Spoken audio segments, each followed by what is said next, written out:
L'objectif final de cette formation, c'est de pouvoir transmettre, vous voyez, le maximum de compétences techniques aux jeunes. Avant de pouvoir arriver à l'objectif final, il faut déjà d'abord comprendre c'est quoi l'objectif initial. On est parti d'où?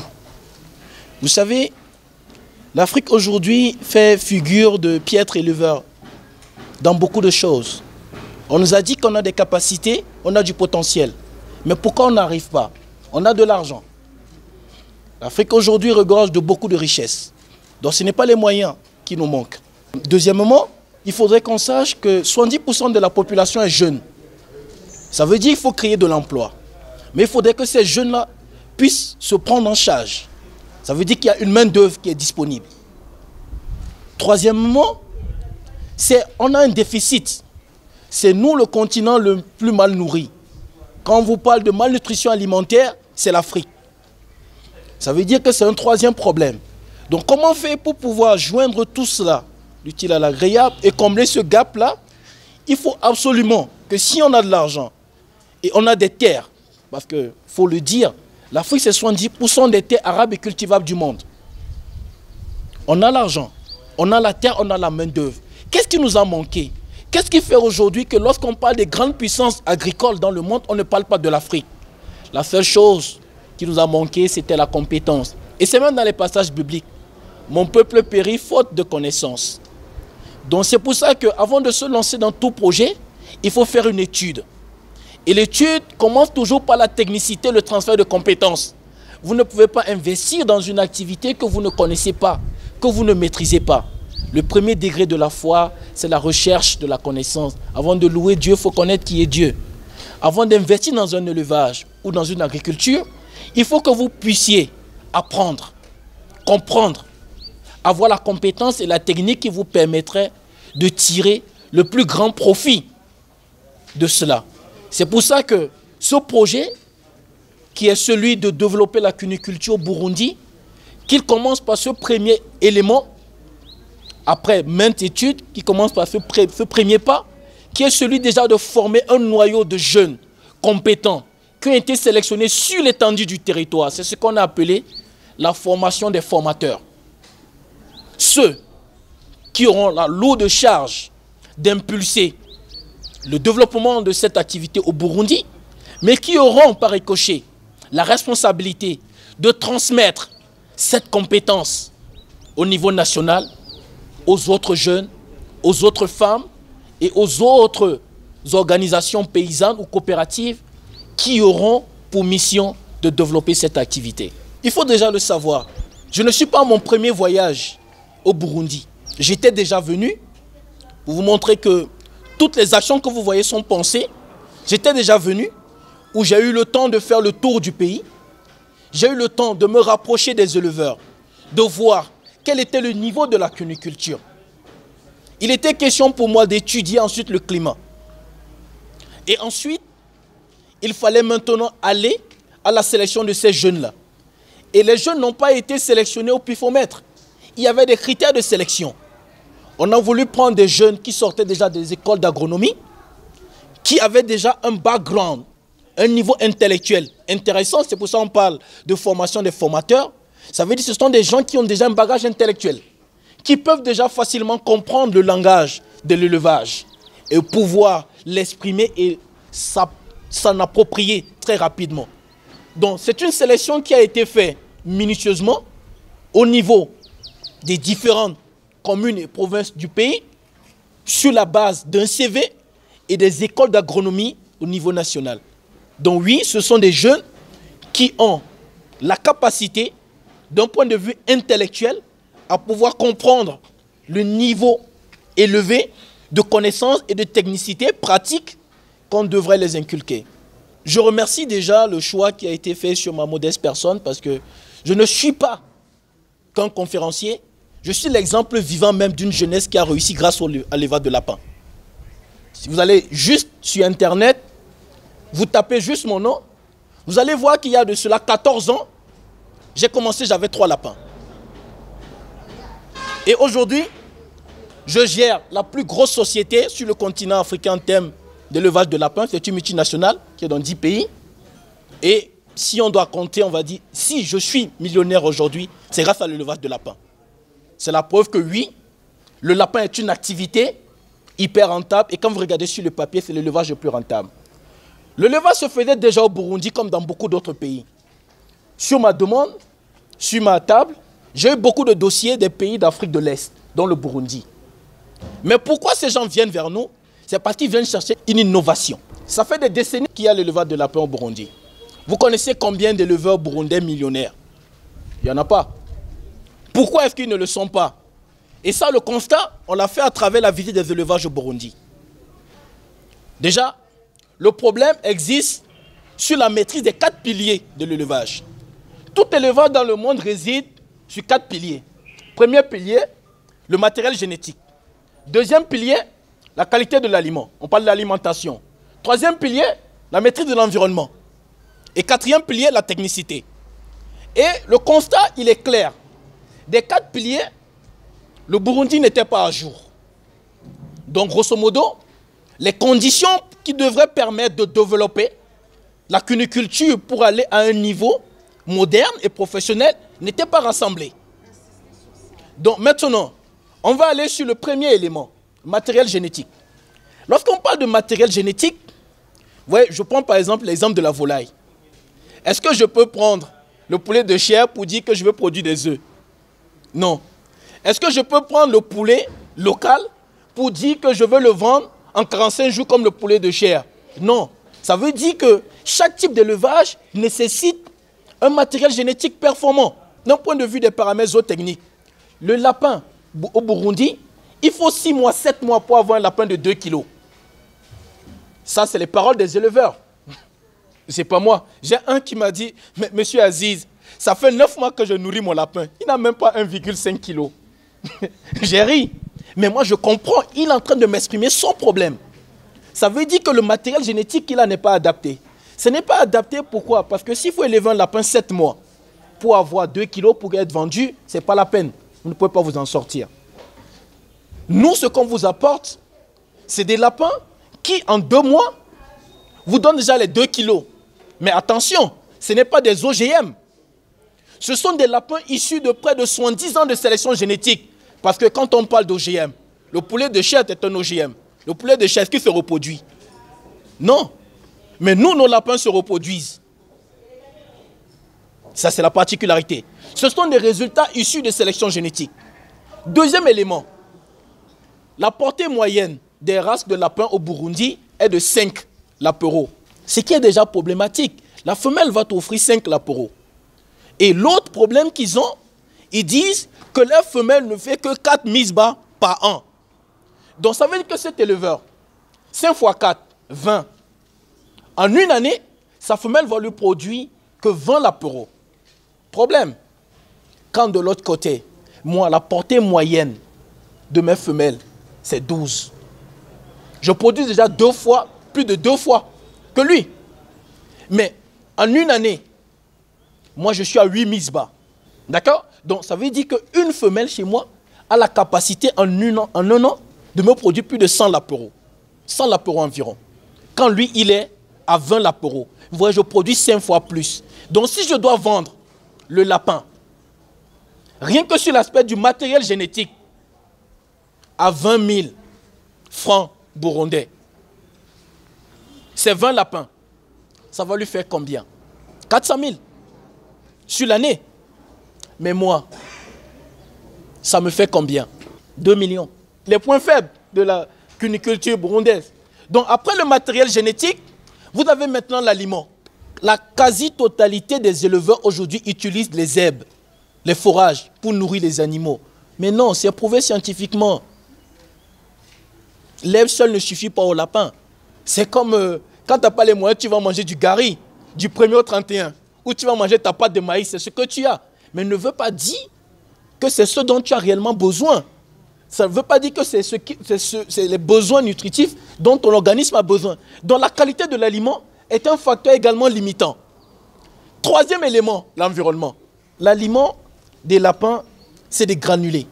Et les granulés, vous voyez, parce qu'il ne faut pas aller sur l'aliment farineux. Il faut des granulés. Et les granulés, il faut déjà que l'aliment respecte tous les besoins nutritifs dont le lapin il a besoin.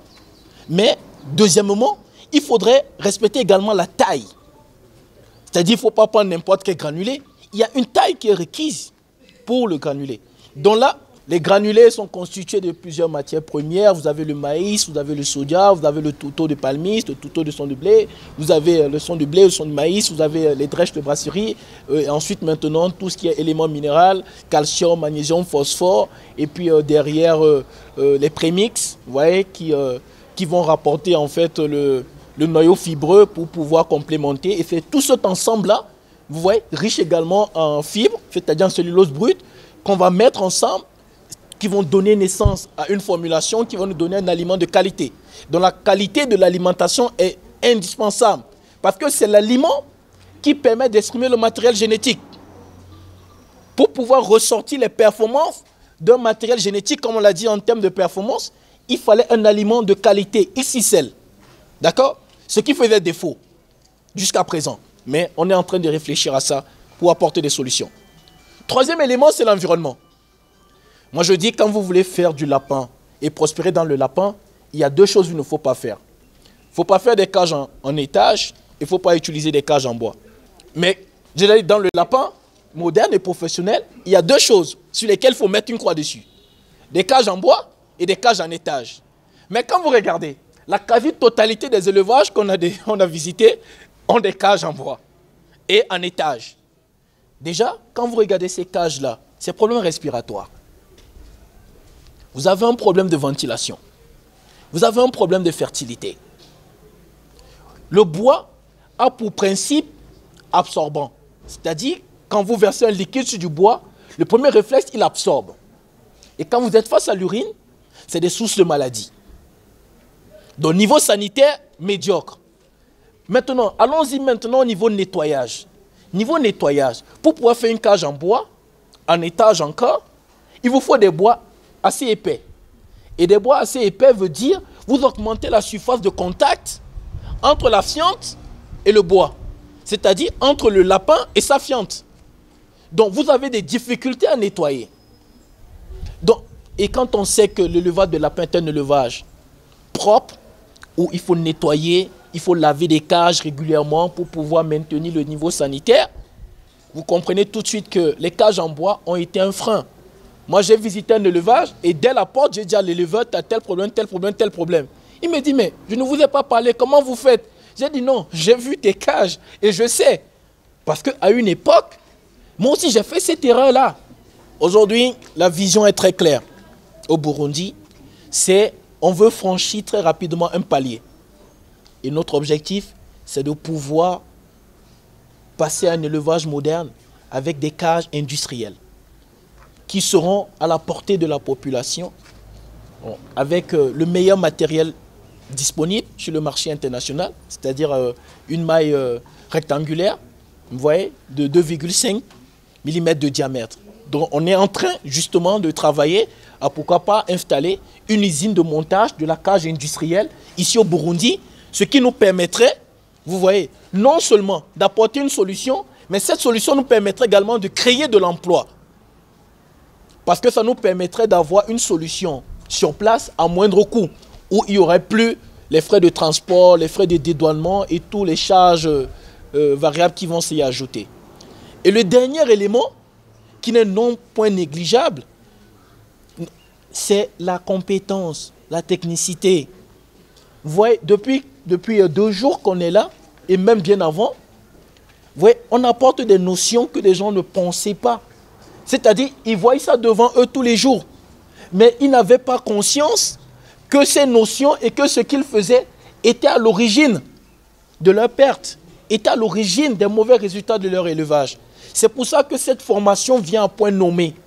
Parce que ça vient former des cadres du pays. Parce qu'il n'y a pas que des jeunes. Il y a aussi des membres du ministère qui sont dedans. Il y a les membres de la recherche qui viennent aussi encadrer tout cela. Parce que c'est eux qui auront la lourde responsabilité de porter le projet du point de vue administratif et ces jeunes du point de vue opérationnel. Donc c'est pour ça que cette formation est un élément fondamental pour la réussite de ce projet. Je crois qu'il y a un adage à Oussa qui dit « Si j'ai un problème et que tu ne l'as jamais vécu, il ne faut pas me conseiller. » D'accord? Donc, vous avez en face de vous quelqu'un qui a fait fortune dans le lapin. Il y a de cela 15 ans, j'avais 3 lapins. Aujourd'hui, je gère une multinationale sur le continent africain. Je suis leader de la génétique lapin en Afrique. Ouais, je représente la plus grosse boîte de génétique lapin dans le monde. Et j'ai sous ma juridiction le continent africain. C'est pour ça que je fais partie de ces délégations comme expert cunicole. Je suis à la base ingénieur agronome, généticien, mais tout ce que j'ai dans ma vie est parti du lapin. Vous pouvez aller sur Internet, vous pouvez juste taper mon nom, vous allez vous rendre compte. Et puis ce matin, j'ai fait un exercice avec les jeunes apprenants. Je les ai fait visionner mes anciennes vidéos. Ils sont tous restés bouche bée parce qu'ils ont face à eux un jeune comme eux, mais qui aujourd'hui a su émerger. L'élevage de lapins, c'est déjà, vous devez le savoir, c'est l'élevage le plus rentable au monde. C'est un élevage qui, de par ses capacités, offre plusieurs solutions à notre continent. D'un point de vue social, c'est un élevage qui est adapté à la jeunesse et puis aux femmes. Il peut résoudre le problème d'emploi. Problème d'emploi dans la mesure où, si vous voulez faire le bonheur d'un jeune, vous n'avez pas besoin de lui donner beaucoup de lapins. Donnez-lui un noyau. 5 femelles, 1 mâle. Avec cette génétique dont les performances je vous ai citées, ce jeune en 42 jours a la capacité de produire 50 lapins. Avec une très bonne croissance, le lapin est vendu en moyenne à 20 000 francs burundais. Quand vous faites 20 000 fois 50, il a une capacité de combien? Il peut gagner combien? 1 million. Chaque 42 jours, rien que parce que vous lui avez donné 5 femelles, 1 mâle, ce jeune a la capacité de gagner 1 million. Quel est le SMIC au Burundi? Le salaire moyen au Burundi, c'est combien? Vous voyez que même la femme, en restant chez elle, en s'occupant de son foyer, en s'occupant de ses enfants, peut avoir cette petite cage chez elle et elle va produire et gagner de l'argent tout en restant, parce que ça ne nécessite pas beaucoup de temps. Mais ce que ça nécessite, c'est de la compétence. D'un point de vue toujours sociétal, on a un déficit en protéines. On souffre de malnutrition. On est concentré sur la viande de mouton, la viande de bœuf, etc. Mais les médecins nous disent, désormais, vous devez consommer des viandes blanches. Mais en plus des viandes blanches, l'élevage de bœuf, de porc et consorts, ce sont des élevages à cycle long. C'est-à-dire qu'il faut aller au-delà, parfois d'1 an, pour pouvoir vendre un animal. Donc le niveau de protéines, de qualité de protéines n'est pas le même. Aujourd'hui, on dit viande blanche, c'est ce qui est conseillé. Mais viande blanche, il faut aller maintenant vers des élevages à cycle court. Des élevages à cycle court veut dire, avec un bon cycle, on dit on vend les lapins au bout de 2 mois. Donc ça veut dire que chaque 2 mois, on a une production. Donc on peut très vite avoir un impact sur la sécurité alimentaire en allant vers l'élevage de lapins. D'un point de vue, toujours, de participation sociétaire au niveau produit sécurité alimentaire, il s'avère que le lapin, de par ses déjections, c'est-à-dire fientes et urine, est un très bon compostage, un très bon engrais, et dont l'urine peut servir comme urée, comme insecticide et comme fertilisant, dont participe également, sans avoir besoin de produits chimiques, à une meilleure production agricole, c'est-à-dire végétale. Donc, le lapin également a un impact significatif sur l'amélioration des performances de notre niveau dans l'agriculture.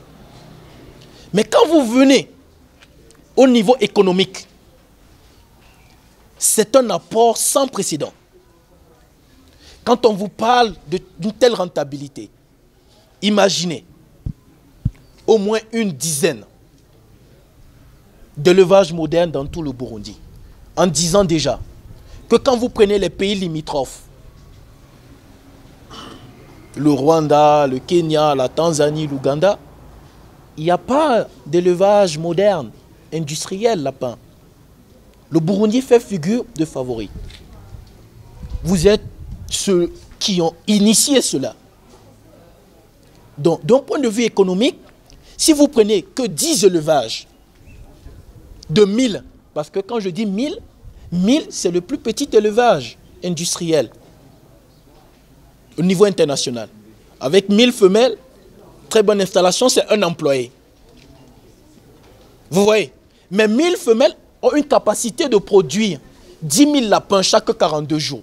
Donc vous voyez que si on en a 10 comme ça, juste pour un essai, on a 10 comme ça fait 10 000 reproducteurs. 10 000 reproducteurs auront une capacité de production de 100 000 lapins en 42 jours. 100 000 lapins en 42 jours, transformés.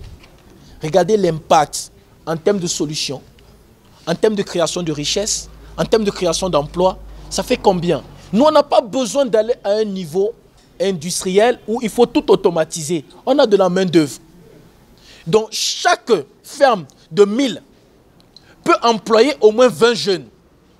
Ça veut dire que rien que sur cet essai pilote, vous faites 20 fois 10, ça fait 200 emplois qui sont créés uniquement au niveau de la production de viande.